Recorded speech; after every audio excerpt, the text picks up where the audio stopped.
Soyez bénis dans le nom de Jésus-Christ. Que la grâce de Dieu soit sur vous et que la main de Dieu vous accompagne en tout chose dans le nom de Jésus-Christ.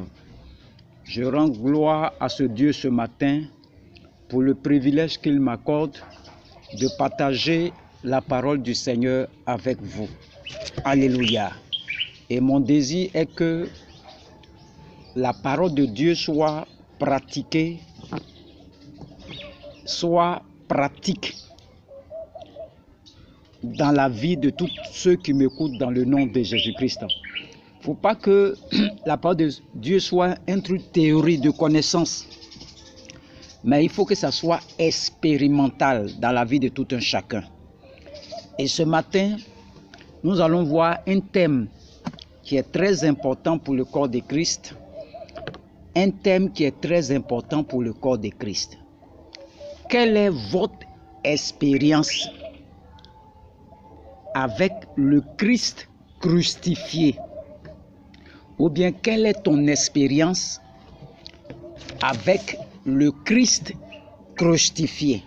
Alléluia. Le Christ crucifié, quelle est ton expérience avec lui? Alléluia. Et nous allons commencer l'enseignement par un témoignage du pasteur Mamadou Karambiri. Alléluia. Nous allons commencer. Quelle est ton expérience avec le Christ crucifié? Je vais prendre un témoignage d'un grand pasteur qui est toujours encore en vie. Je bénis la vie de la vie que Dieu accorde à notre papa Mamadou Karambiri, qui a rendu son témoignage. On va suivre son témoignage et vous allez voir que ça va vous faire du bien. Alléluia. Il dit, pendant des années, j'ai souffert de la vie chrétienne. Vous voyez, il dit, il a tellement souffert, il rend son témoignage. Il dit, j'ai souffert parce que je me débattais des problèmes. J'étais chrétien baptisé du Saint-Esprit, parlant en langue, prophétisant, mais ma vie était dans la médiocrité. Vous voyez, il dit, il a tellement souffert. Il parlait en langue, il prophétisait, il y avait des miracles. Mais sa vie là était dans la médiocrité parce que il dit, il ne savait pas comment mettre en exil avec les principes spirituels de la parole de Dieu. C'est vrai que la parole de Dieu dit, si tu payes ta dîme, tu fais toutes ces choses, tu vas expérimenter la puissance de Dieu. Mais on fait tout ça. Mamadou Karambiri dit encore, j'avais la connaissance intellectuelle, on appelle ça le gnoxis, mais je n'avais pas le junesco, la connaissance expérimentale. C'est vrai que ma tête est remplie de connaissances, je lis la Bible, je maîtrise la Bible, si on veut bien dire. Mais quand je regarde ma vie côté expérimental, je n'ai aucun témoignage. Alléluia. Donc, c'est comme s'il y a un hiatus entre la Bible et c'est comme entre la Bible et sa vie. C'est-à-dire, ce que la Bible dit là, et puis la Bible de notre papa là, c'est comme s'il y a une différence. C'est comme si la Bible semble être un livre. C'est ce que tu vis aussi. Il dit, il était arrivé à une conclusion que la Bible était un livre dépassé. Et il n'avait rien, il a tellement lu la Bible, il dit la Bible c'est un livre dépassé. Donc il priait pour les gens étaient guéris, il voyait des guérisons, mais la qualité de la vie chrétienne n'était pas égale aux prodiges que Dieu faisait au travers de lui. Alléluia. Et dans sa chambre, il rend le témoignage. Il dit qu'il pleurait beaucoup parce que sa vie était comme cela. Pourquoi il prie, les gens sont guéris, il impose les mains, il voit les signes, les manifestations.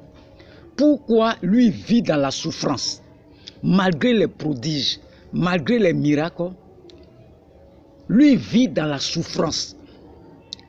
Quelque chose ne va pas à Mamadou Karambiri. Ça, c'est le témoignage qu'il rend.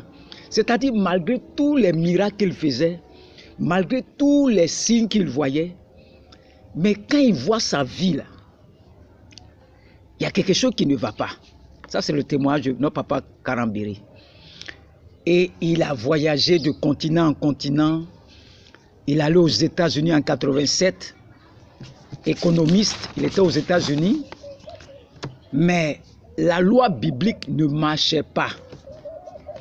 Donc quelque chose n'allait pas chez notre papa Karambiri. C'est le témoignage qu'il rendait. Il dit, quand tu prends les lois chimiques, les lois économiques, les lois physiques, tout fonctionne. Mais les lois bibliques là ne marchent pas dans la vie de notre papa Karambiri. Ça veut dire qu'il y a quelque chose qui n'a pas saisi quelque part. Si je suis un praticien et je me suis assis et j'ai dit que ce qui ne va pas dans ma vie théorique, dans ma vie pratique est différent. Quand on prenait un esprit Henri, lorsqu'il va dans les champs, quand il prend le riz là, quand il parle du riz là, tu vois qu'il maîtrise sa chose. C'est un expert en, si c'est en risicologie ou bien riz quoi là, quand tu prends les ingénieurs là, quand il te dit fais ça, et tu lis ces lois là, tu vas voir le résultat. Donc Mamadou Karambiri dit, ah, quand c'est les lois physiques, les lois chimiques, tout fonctionne. Donc lui se débattait de ses problèmes. Il criait à Dieu, comme Paul a crié dans Romains 7. Romains 7, vous pouvez le lire après. Il dit, je vois deux sortes de lois qui agissent dans ma vie. Une loi de l'homme intérieur qui aime la parole de Dieu. Une loi de l'homme extérieur qu'on appelle la loi, c'est terrible, la loi du péché et de la mort. Donc nous avons un homme intérieur et un homme extérieur. Donc l'homme intérieur, il aime la parole. L'homme extérieur, lui, il aime les choses du monde. Alléluia. Donc Paul a crié dans Romains 7, misérable que je suis, qui va me délivrer de ce corps de péché? Paul était fatigué aussi. Il dit, ce qu'il lui veut faire là, il ne peut pas faire ça. Ce qu'il n'a pas envie de faire là, c'est comme s'il y a une loi qui l'oblige à faire ça. Et il dit, pourquoi c'est comme ça? J'ai envie d'obéir à Dieu, mais je vois qu'il y a une voie terrible qui me tient et qui fait que tout le temps j'échoue. Et Mamadou Karambiri, il a vécu ça il y a 25 ans en arrière, il rendait le témoignage. Et tellement il a commencé à chercher Dieu. Il a commencé à chercher Dieu. Il dit, Dieu lui a dit un jour, il faut chercher qui est l'auteur de la vie chrétienne. Mamadou Karambiri dit, c'est toi. Alors si je suis l'auteur de la vie chrétienne, si c'est moi la vie, tu vas chercher la vie chez un homme. Parce qu'il courait de grands hommes, il partait aux États-Unis dans les grands coins pour visiter les hommes de Dieu de renom. Et Dieu lui dit, si c'est moi qui suis l'auteur de la vie chrétienne, l'auteur même de la vie qui est en toi là, si tu reconnais que c'est moi là, tu vas chercher quoi chez les gens là-bas? Il dit, retourne à moi, c'est ce que Dieu dit. Retourne à ma parole et tu vas me découvrir. Alléluia. C'est Dieu qui vous a inventé. Il vous connaît. Il peut te réparer. Ne vous laissez pas réparer par des mécaniciens. Il y a des mécaniciens d'hommes. S'ils vous réparent, ils vont oublier le ciseau en vous. Alléluia. Ils vont oublier le ciseau en vous. Les hommes savent réparer, mais il y a toujours quelque chose qui va vous manquer toujours. Celui qui vous a créé, qui a créé l'homme, qui peut réparer l'homme. Et c'est très logique. Donc quand votre voiture est en panne, lorsque vous envoyez là-bas, est-ce qu'ils vont faire 3 jours pour réparer votre voiture? Est-ce que les mécaniciens vont jeûner pour réparer la voiture? Donc laissez Dieu. Il est tellement simple. Dieu, ce n'est pas les pasteurs. Les pasteurs, ce sont les ciseaux. Donc, dans la salle de la chirurgie, les pasteurs sont comme des ciseaux. Donc, si Dieu il n'utilise pas, il n'y a rien en eux. Il n'y a aucune puissance en eux. Il faut démystifier les pasteurs. Quelle puissance il a sans Dieu? Quelle puissance un homme peut avoir sans Dieu? Allez toujours à la rencontre de votre Seigneur, la rencontre de Dieu par les hommes. Toute la puissance réside en Jésus-Christ. Voici un peu le témoignage de notre papa Karambiri, qui donnait son expérience, tellement il s'est promené. Il cherchait, il y a quelque chose, il voulait expérimenter la vie chrétienne. C'est vrai qu'on a écrit dans la Bible, c'est un livre. Mais il veut aller au-delà. Il a soif de la connaissance. Il veut expérimenter ça. C'est vrai qu'on dit Jésus est puissant, Jésus est comme ça. Mais il avait soif d'expérimenter la parole du Seigneur. Alléluia. Quelle est votre expérience avec le Christ crucifié? Lorsque nous prenons Galates 2, verset 20, il dit, j'ai été crucifié avec Christ. Et si je vis, ce n'est plus moi qui vis, c'est Christ qui vit en moi. Si je vis maintenant dans la chair, je vis dans la foi au Fils de Dieu qui m'a aimé et qui s'est lui-même livré pour moi. Alléluia. Il ne parle pas. Il dit, c'est Paul qui parle. J'ai été crucifié avec Christ. Il ne dit pas je serai. Il dit j'ai été crucifié avec Christ. Alléluia. Il n'était pas dedans, parmi les 12. 30 ans après la montée de Jésus, Paul dit j'ai été crucifié avec Christ. Voici un homme qui a découvert Christ 30 années après sa crucifixion de Jésus. Lui, il est venu après. Il n'a même pas vu Jésus. Et il s'arrête dans Galates 2, verset 20. Il dit, j'ai été crucifié. Il n'a pas dit, je serai. Il dit, j'ai été crucifié avec Christ. Alléluia. J'ai été crucifié avec Christ. C'est un homme qui n'a jamais salué Jésus. Qui n'a jamais suivi Jésus. Jamais vu Jésus de ses yeux. Cet homme nous dit ici, j'ai été crucifié avec Christ. Vous devez vous asseoir et dire pourquoi Paul parle comme ça. Lui n'est même pas dedans. Il n'a même pas vu Jésus. 30 ans après la crucifixion de Jésus-Christ, il s'arrête là et puis dit dans Galates, au Galates, que lui il a été crucifié avec Christ. Donc ça doit nous amener à nous asseoir pour dire que lui il a vu Jésus où? Il n'est même pas parmi les 12. Et lui, il est venu 30 ans plus tard. Alléluia. Ce n'est pas Pierre.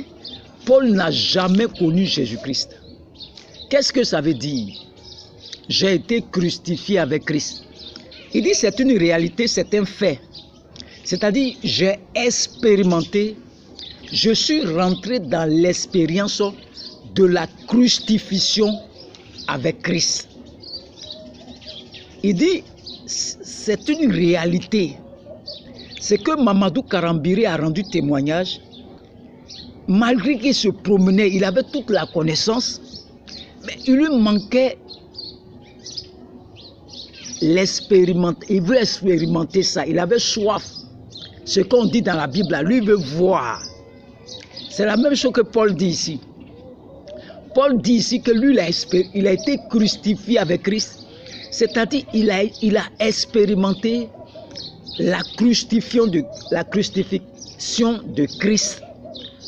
On va prendre 2 Corinthiens 5, verset 6.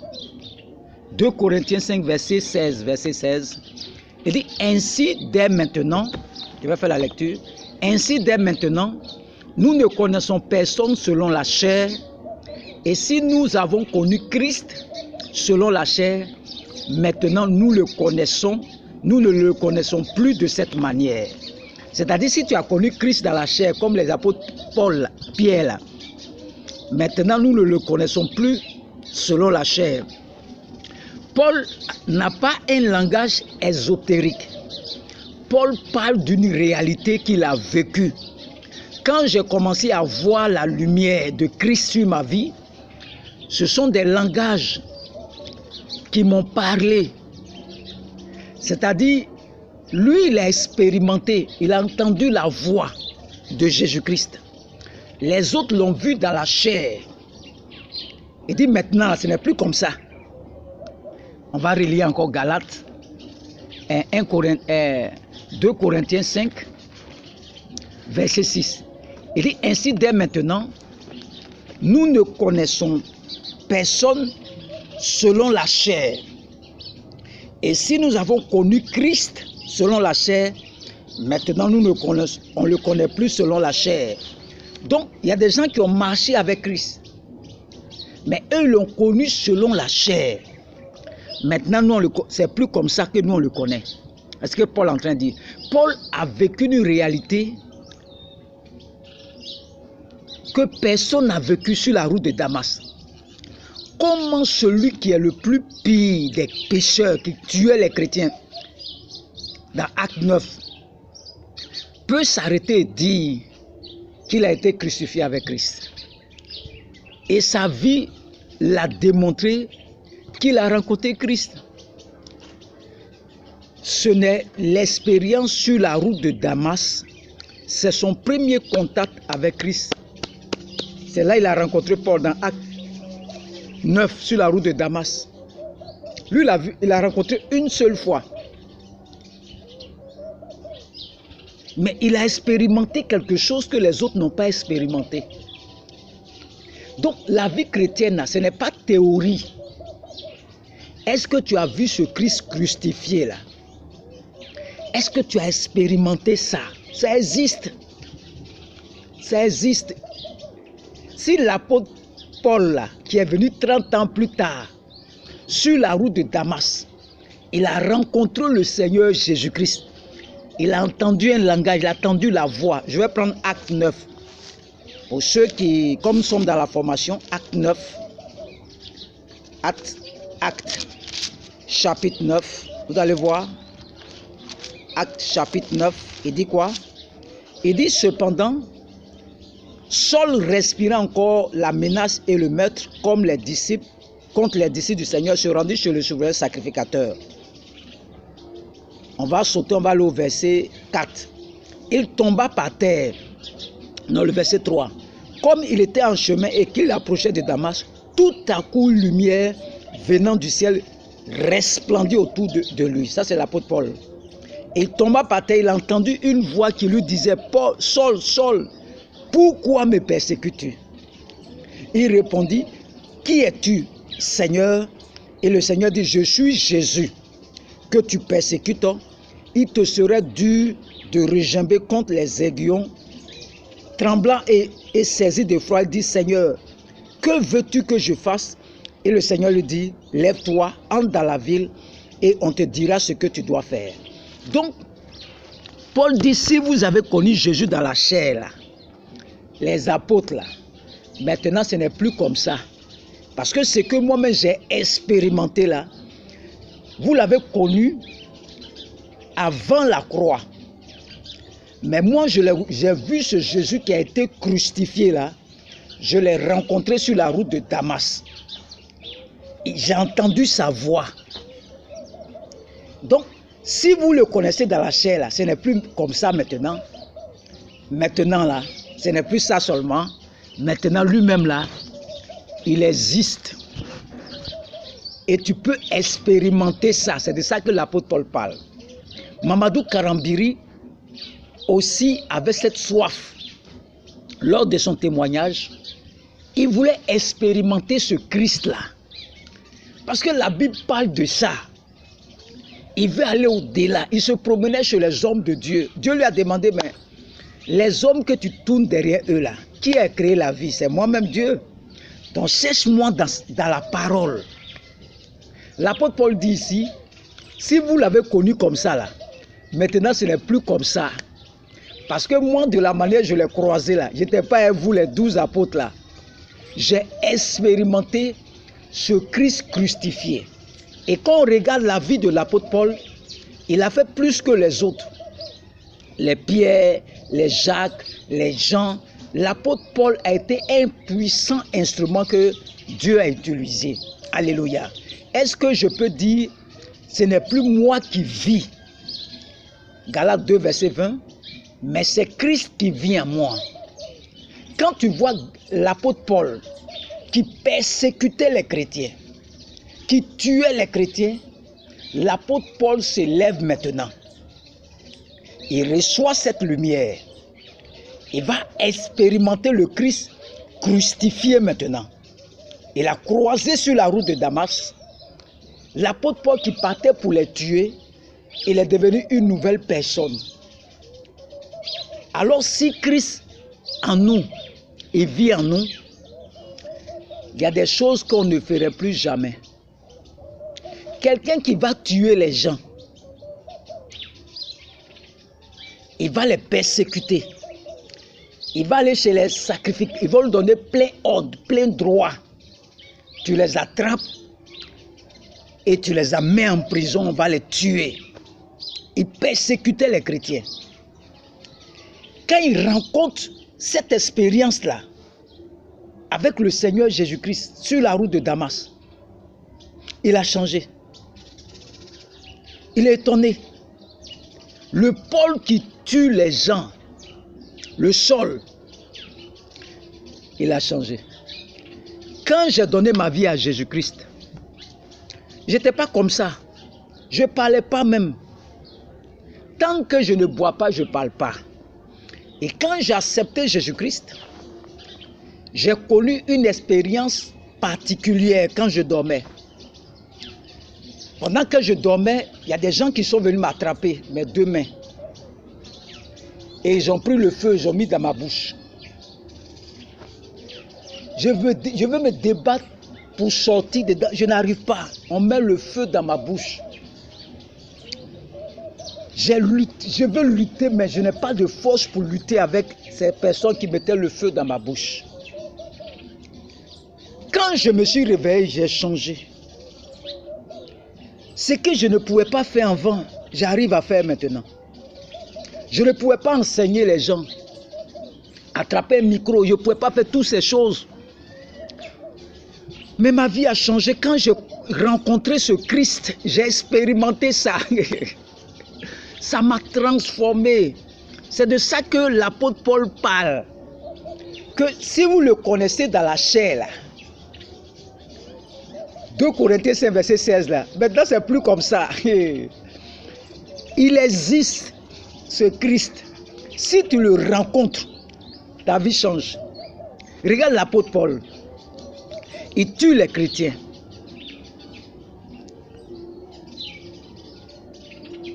Quand il rencontre Jésus-Christ, il ne tue plus les chrétiens. Regardez quand Étienne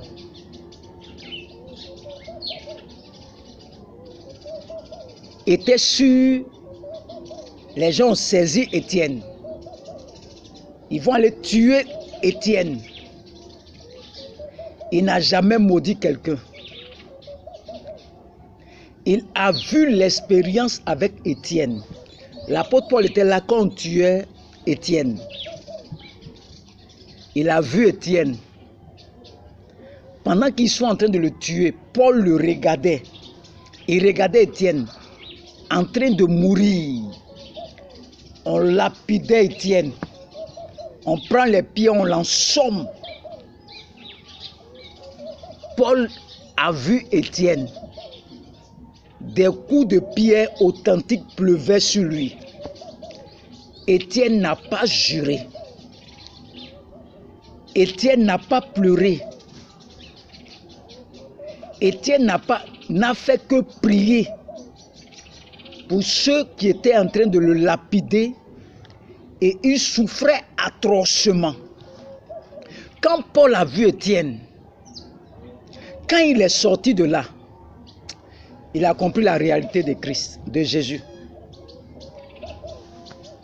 Il a expérimenté ça. Il a vu Étienne en train de mourir ils sont en train de le lapider. Il dit, Père, pardonne-leur, ils ne savent pas ce qu'ils font. L'apôtre Paul était là quand on tuait Étienne. Il a vu Étienne. Il a compris la réalité de Jésus. Il sait qui est Jésus maintenant. Regardez Étienne. Il pourrait dire, mais ceux-là, Seigneur, il faut les tuer, qu'un feu quitte en haut tombe sur eux. Dieu allait faire ça. Parce que le ciel était ouvert. Il dit, je voyais mon Seigneur assis à la droite de mon Dieu. Il voyait tout ça. Il pourrait dire même que le feu descend sur ceux qui sont en train de lapider là. Alléluia. Quand nous avons des tribulations, des petites tribulations, pourquoi tu murmures? Pourquoi tu murmures?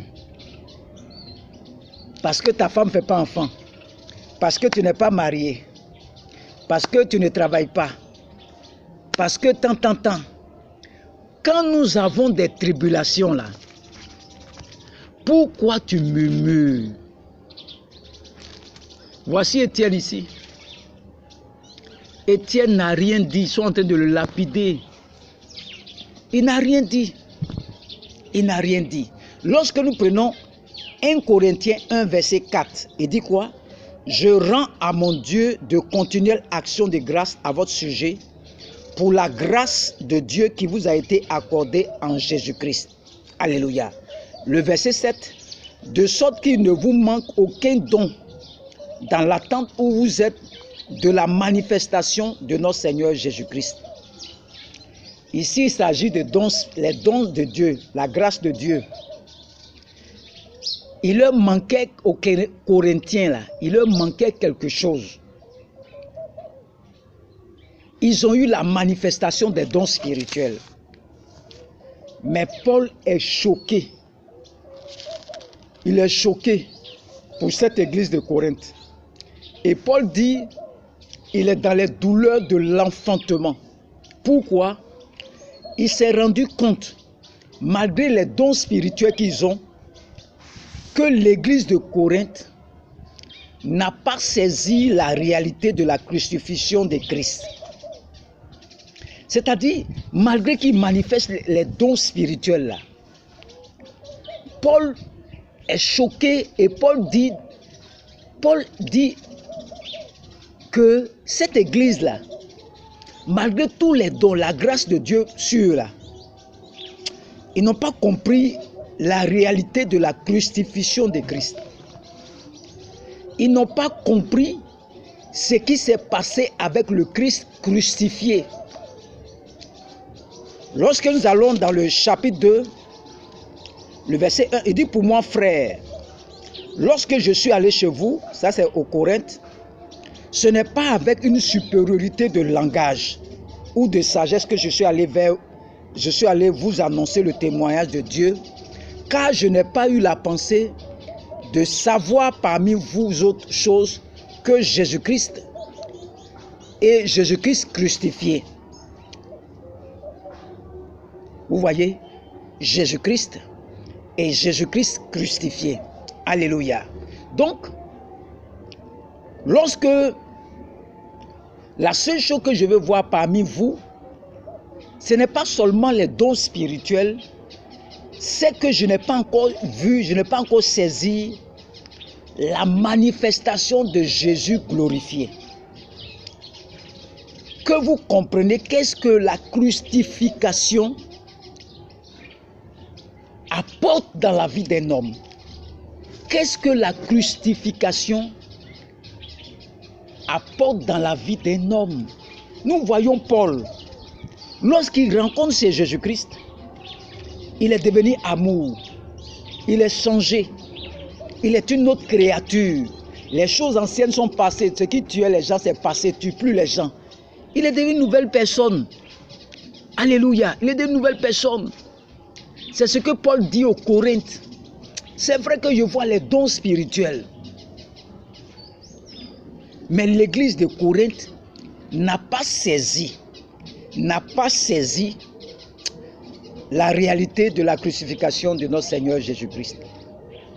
Lorsque vous prenez 1 Corinthiens 3, verset 1 à 3, il dit pour moi, frère, ce n'est pas comme à des hommes spirituels que j'ai pu vous parler, mais comme à des hommes charnels, comme à des enfants de Christ, je vous ai donné du lait, non de la nourriture solide, car vous ne pouvez pas la supporter et vous ne le pouvez pas même à présent parce que vous êtes encore charnel. Le verset 3, en effet, puisqu'il y a parmi vous de la jalousie et des disputes, n'êtes-vous pas charnel et ne marchez-vous pas selon l'homme?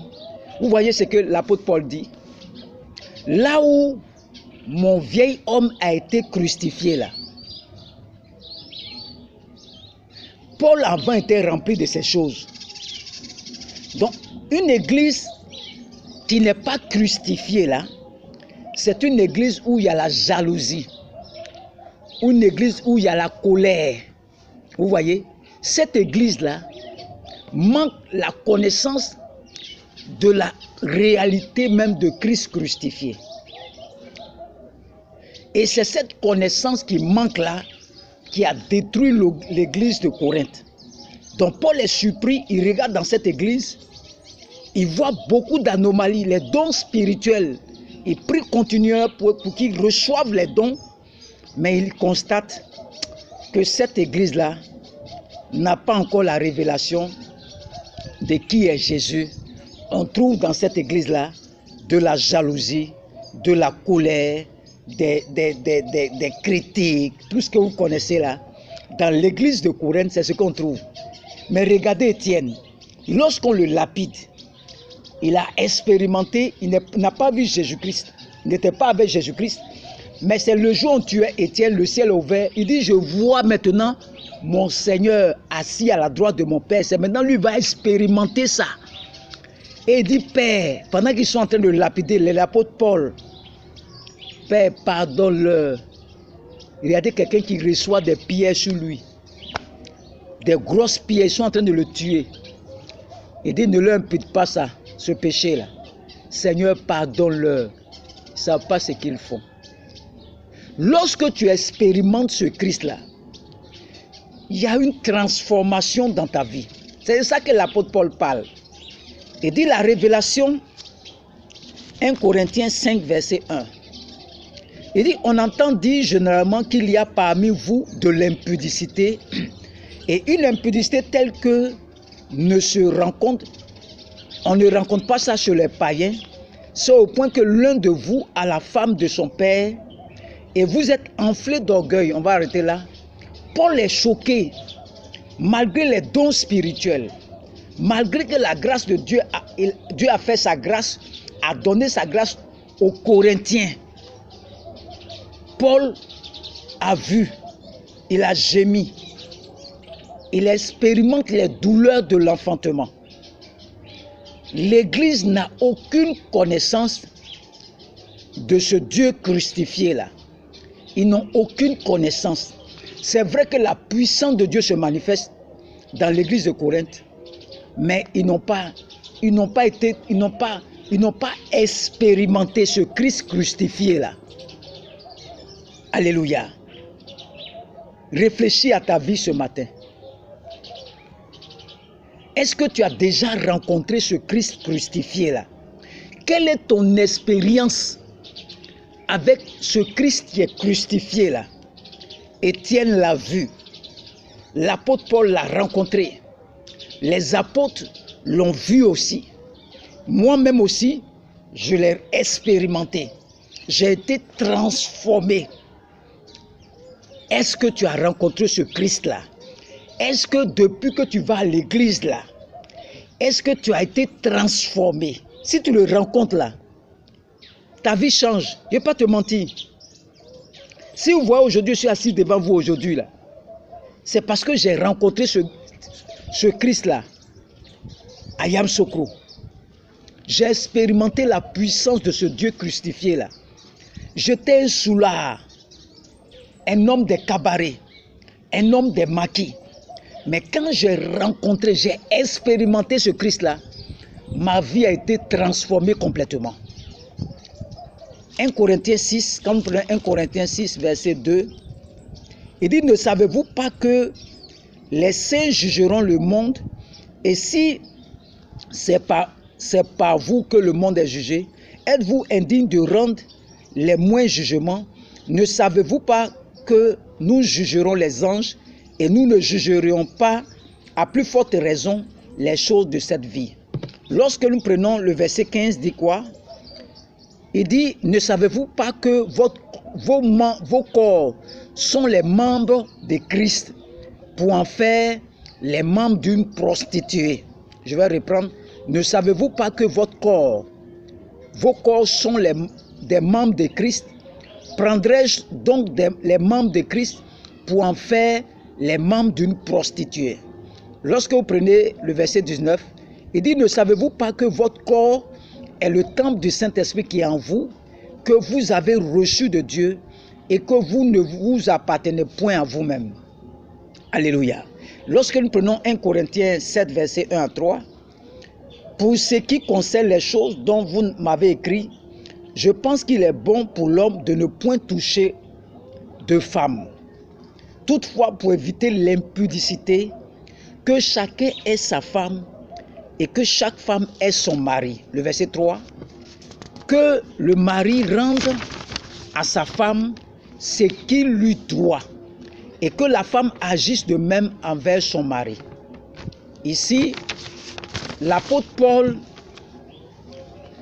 chaque fois que tu insultes ta femme ou ton mari, tu t'insultes toi-même. Parce que les deux maintenant sont devenus une même chair, inséparables. Donc chaque fois qu'il y a ce qu'on appelle divorce, il y a une douleur. Le corps de la femme. Est-ce que je vais détruire ma propre chair pour ceux qui frappent leur femme, qui insultent leur femme? Ils n'ont jamais expérimenté ce Christ crucifié là. Le mariage commence par la mort. La croix, c'est la mort. Le mariage est une mort. C'est la mort, le mariage. La guerre des ambitions. 1 Corinthiens 13, verset 4 à 13, vous pouvez lire. Ça suit le verset, ça Galates 2, verset 20. Il n'y a pas de résurrection sans la croix, sans le tombeau. Si tu refuses de passer par la mort, c'est que tu refuses les principes du royaume des cieux. C'est-à-dire, arrête de te plaindre. Arrête de murmurer. Arrête de fuir les épreuves. Arrête de te lamenter. Si tu rencontres ce Christ crucifié là, on peut t'insulter, ça ne te fait rien. Tu as pitié des personnes là. Si tu le rencontres vraiment là, tu ne vas plus insulter ta femme. Tu ne vas plus insulter quelqu'un. Quand vous voyez l'apôtre Paul qui persécutait les chrétiens, quand il a rencontré Jésus-Christ, l'apôtre Paul lutte pour que tout le monde soit sauvé, tous les païens soient sauvés. Il est prêt à mourir même pour ça. Tu n'as pas encore rencontré ce Christ crucifié là. Si on dit aujourd'hui même il y a guerre dans la nation, tu vas voir ceux qui sont pasteurs, les chrétiens là. Ils vont demander quels sont les pasteurs, on va les tuer tous. Tu vas voir tous nos pasteurs vont rentrer dans leurs coquilles. 90% de nos pasteurs de la nation. Ils vont rentrer dans leurs coquilles et tout. Ils vont dire qu'ils ne sont pas pasteurs. Il y a quelques jeunes qui vont se lever. Parce que ces personnes ont rencontré Christ. Regardez aussi Étienne. Pendant qu'il est en train de souffrir les douleurs, il ne s'est pas plaint. Il n'a pas dit, Seigneur, pourquoi tu les laisses me lapider? Il dit, Seigneur, ils ne savent pas ce qu'ils font. Parce qu'il a vu le ciel ouvert. Il a vu le Seigneur assis à la droite de son Père. Vous voyez? Est-ce que tu as déjà expérimenté ce Christ crucifié là? Tu n'as pas encore expérimenté. Nous voyons certains pasteurs, certains qui ont des comportements bizarres. Il faut faire offrande, il faut faire ça, il faut faire ça. Ils n'ont pas rencontré Christ crucifié là.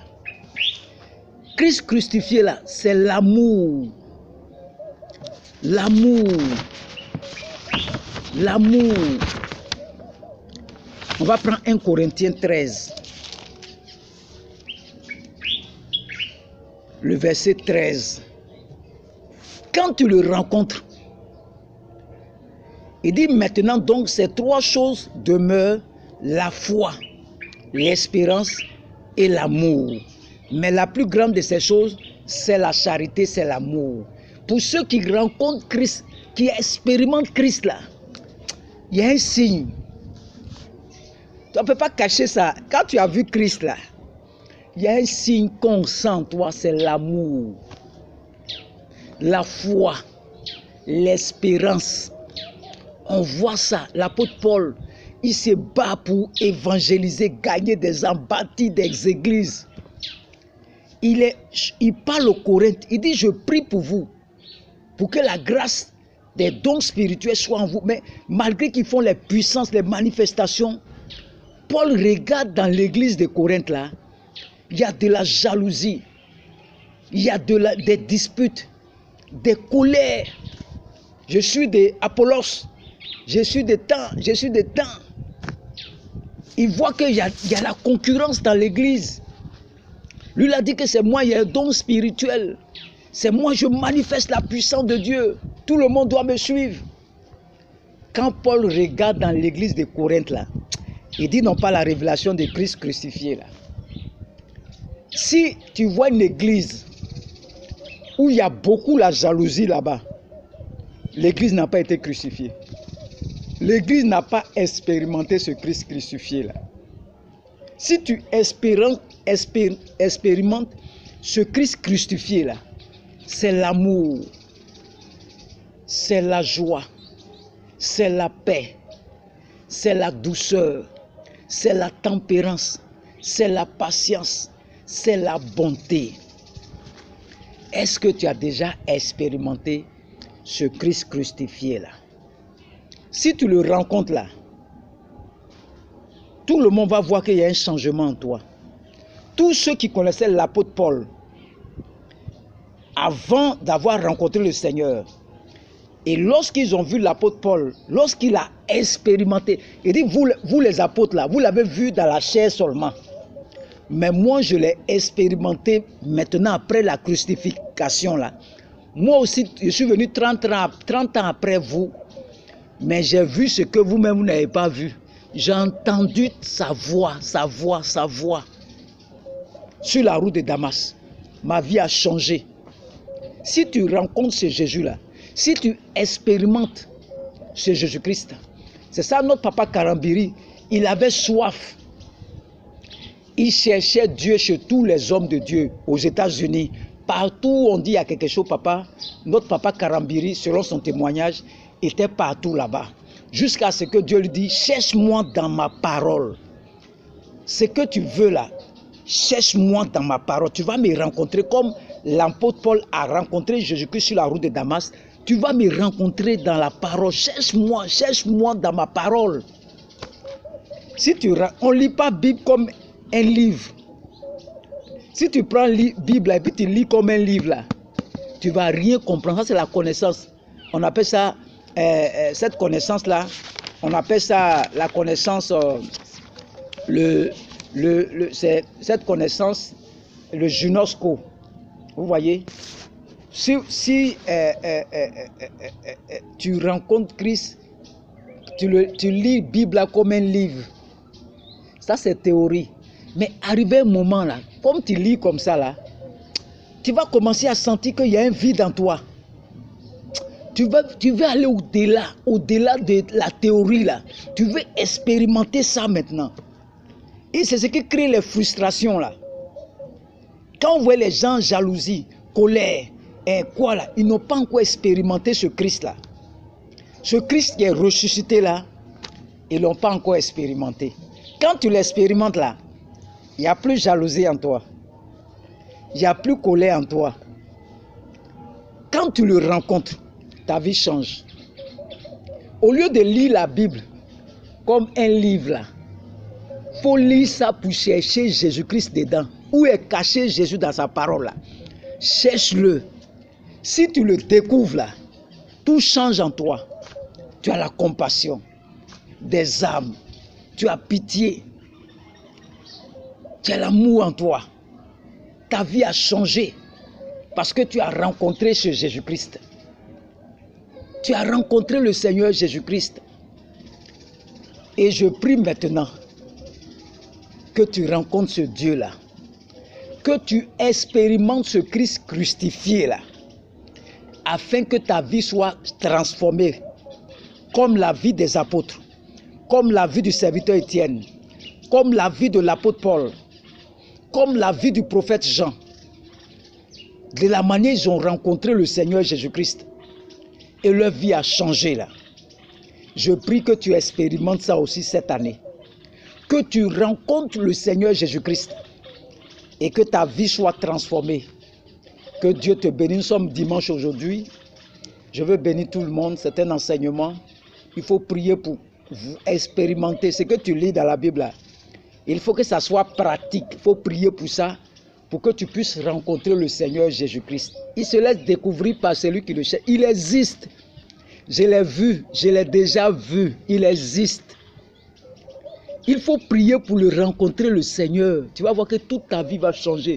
Tu seras rempli de l'amour. Tu seras rempli de joie. Tu seras rempli de paix. Tu es tranquille. Tu es tranquille. Tu es tranquille. Lorsque tu rencontres le Seigneur, tu as soif des âmes. Tu veux que les gens se convertissent. C'est cette soif-là qui vient en toi. Tu as une soif de marcher dans la volonté du Seigneur. Que Dieu te bénisse. Que Dieu te bénisse. Au nom de Jésus-Christ. Amen.